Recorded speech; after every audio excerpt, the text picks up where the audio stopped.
Hello students, आज हम 10th mathematics की एक्सरसाइज 3.2 का थर्ड सम सॉल्व करेंगे। On comparing the ratio a1/a2, b1/b2 and c1/c2, find out whether the following pair of linear equation are consistent and और inconsistent. अनुपातों के a1/a2, b1/b2 और c1/c2 की तुलना कर ज्ञात कीजिए कि निम्न समीकरणों के युग्म संगत हैं या असंगत। इन्हें हमें इनमें इक्वेशन में रख करके बताना है। तो इससे पहले हमने आपको प्रीवियस वीडियो में वो पूरा समझा दिया था। अब हम आपको उसमें भी मैंने यह समझा दिया था कि जो संगत हैं या असंगत है, कॉन्सिस्टेंट हैं या अनकॉन्सिस्टेंट है, लेकिन फिर मैं इसको दोबारा आपको बता रही हूँ। अब इसमें पहली चीज़ ये है कि अपन ने जो पहले जो सम किए थे उनमें इजिकल टू के बाद जीरो थी, यानी कि जो अचर राशि है यानी कांस्टेंट टर्म जो है वो बी के बाद था और इजिकल टू के बाद जीरो था, तो उससे कोई फर्क नहीं पड़ता। हम इसको इस तरह भी लिख सकते हैं। अब जब हम इसे सॉल्व करेंगे तो सबसे पहले क्या लिखेंगे कि इसमें वैल्यू लिख देंगे a1 और a2 की। a1 3 है, a2 2 है, b1 b2 कितना है 2 और ये है -3, c1 c2 कितना है 5/7।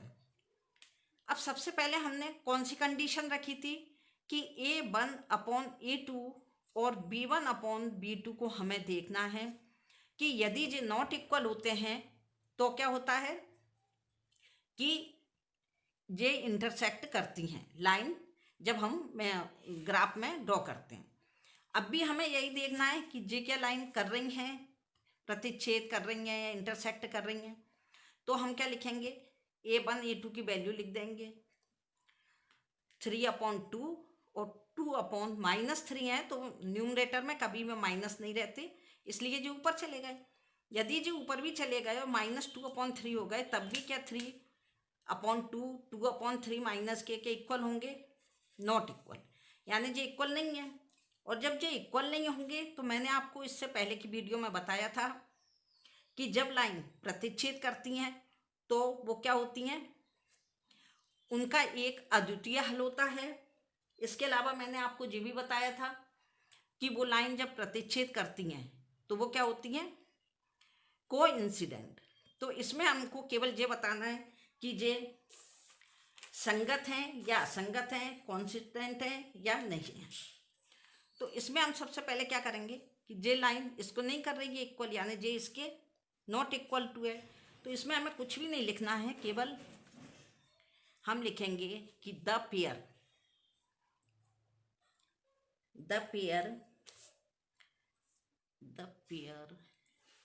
ऑफ लीनियर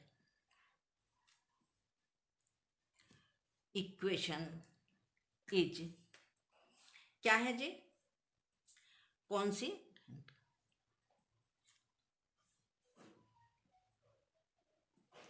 यानी कि जे संगत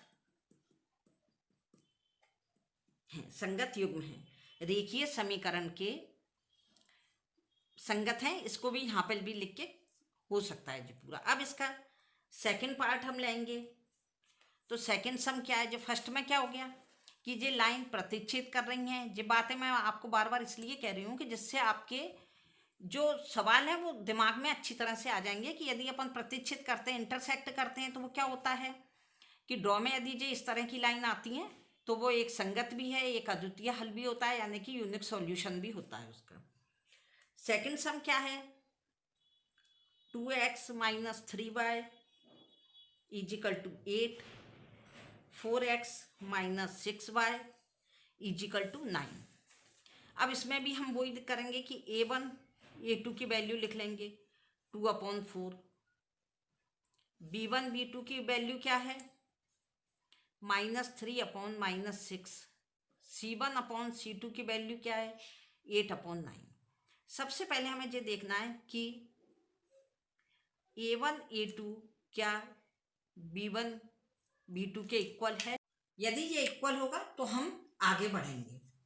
a1 a2 की वैल्यू जो हमने यहाँ लिखी है 2/4, इक्वल ये क्या है, -3/6। इन्हें हम लोएस्ट टर्म में कर लेंगे, निम्नतम पद में माइनस से जो माइनस कैंसिल कर देंगे, 1/2, यानी कि जो हो गया 1/2, 1/2।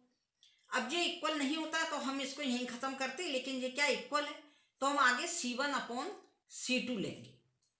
ये क्या है 8/9, तो यहाँ पर क्या आ गया 8/9, यानी कि 1/2 इक्वल है 1/2 के, लेकिन नॉट इक्वल टू कितना है 8/9, यानी कि ये इसके इक्वल नहीं है। तो ये क्या हो गया, हम यहाँ पर इसका आंसर लिख देंगे, the pair of linear equation is consistent, यानी क्या लिखेंगे हम,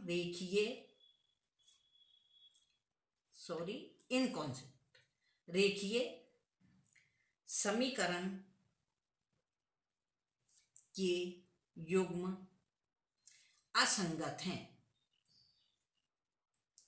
जब हम इसे देखेंगे तो ये क्या होगा, पैरेलल लाइन होगी, क्योंकि A1 A2 B1 B2 equal है, लेकिन ये C1 C2 इक्वल नहीं है, तो ये पैरेलल लाइन होती है।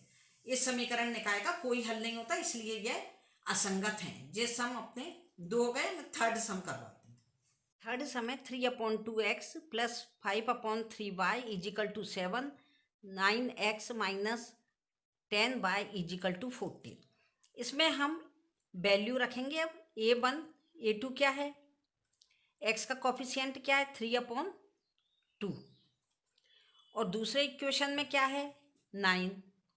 इसके नीचे कुछ नहीं है तो हम 1 लगा लेते हैं, क्योंकि डिनोमिनेटर यहाँ नहीं होता, वहाँ 1 लगा लेते हैं। अब इसको हम सॉल्व कैसे करेंगे, 3/2, ये 1 इधर आ जाएगा तो ये क्या आएगा 9 नीचे आ जाएगा, 3 बन जा 3, 3 3 जा 9, यानी कि ये कितने हो गए 1/6।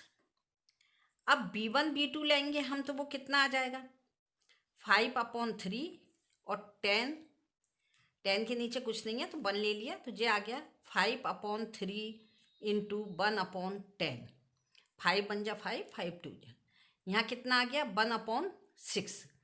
लेकिन ये 10 माइनस के, तो ये माइनस डिनोमिनेटर में नहीं रहता, इसलिए न्यूमरेटर में आ गया, ये माइनस के हो गए। और C1 C2 कितना दिया है 7/14, जो हो गए 1/2। अब हम यहाँ तक इसको लेंगे, तब ये क्या आ जाएगा कि हमें A1 सबसे पहले क्या लेना है, A1 A2 not equal to B1 B2 के। यदि ये नॉट इक्वल टू होता है तो क्या हो जाएगा कि यह एक प्रतिच्छेदी रेखा है। अब हम इसको रख के देखते हैं, तो A1 हमारा कितना था 1/6, और B1 B2 कितना था माइनस के 1/6। 1/6 नॉट इक्वल टू -1/6, क्योंकि जे प्लस का है, जे माइनस का है, जे पॉजिटिव है, जे नेगेटिव है, इसलिए जे इक्वल नहीं हो सकते। जब जे इक्वल नहीं है तो इसका मतलब क्या हुआ, हमने आपको पहले समझाया था कि दीज लाइन्स आर इंटरसेक्टिंग, यानी कि यह लाइन एक दूसरे को क्या कर रही हैं, प्रतिच्छेद कर रही हैं। और जब ये प्रतिच्छेद कर रही हैं तो हम इसमें क्या लिखेंगे, the pair of linear equation is consistent. ये हमारा क्या हो गया, this pair of linear equation क्या है, कॉन्सिस्टेंट, यानी कि यह क्या हुआ कि रेखा युग्म, जो रेखा युग्म दिया गया है वो क्या है,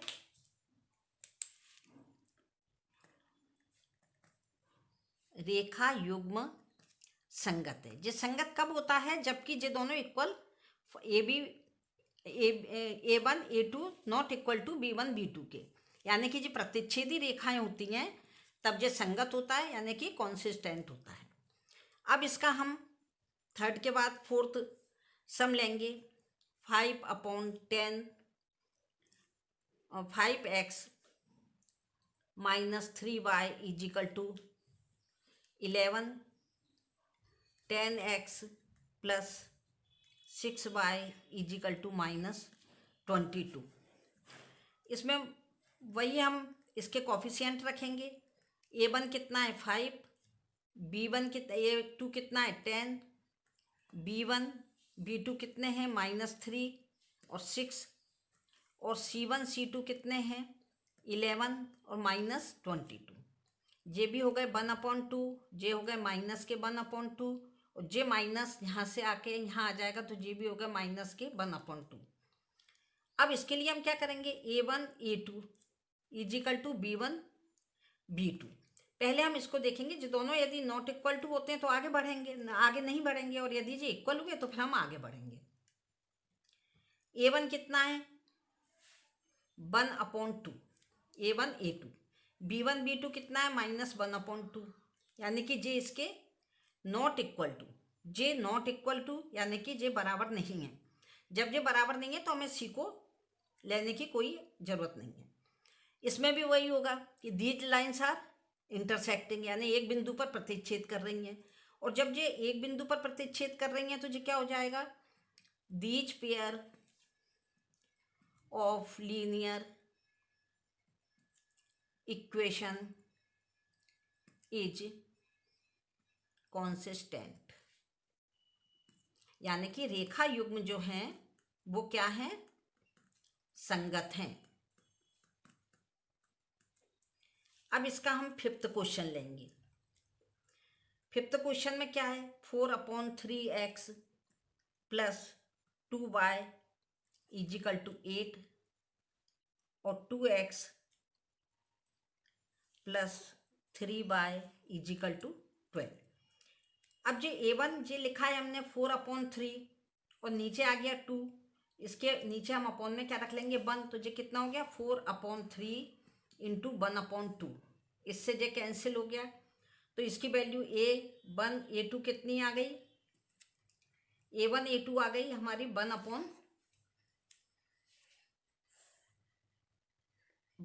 2/3,